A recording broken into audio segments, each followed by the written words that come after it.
Hi, I'm Andrew Mitchell, and this video discusses the tax court case of Aiken Industries versus Commissioner. The legal entity structure in the case was that ECL, a Bahamas corporation, owned Aiken, a U.S. corporation, which in turn owned MPI, another U.S. corporation. ECL also owned CCN, an Ecuadorian corporation, and CCN owned Industrious, a Honduran corporation. ECL loaned cash to MPI in exchange for a promissory note with a 4% interest rate.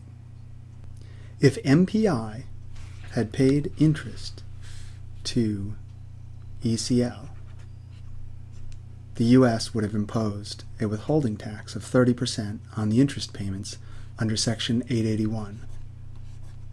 And MPI would have been required to withhold the tax under Sections 1441 and 1442.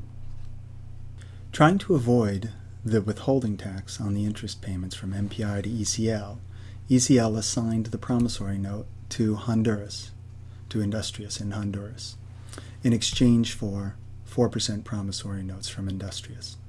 The idea was that MPI would now make interest payments to Industrious, and the interest payments would qualify for the treaty between the U.S. and Honduras, which would cause the interest payments to not be subject to tax. The court said that, in effect, Industrious, while a valid Honduran corporation, was a collection agent with respect to the interest it received from MPI. Industrious was merely a conduit for the passage of interest payments from MPI to ECL, and the court said that MPI cannot be said to have received the interest as its own.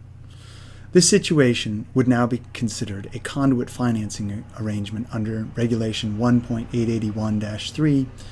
In addition, the limitation on benefits provisions of most current income tax treaties with the U.S. would prevent the avoidance of tax in this manner. I hope you enjoyed this video.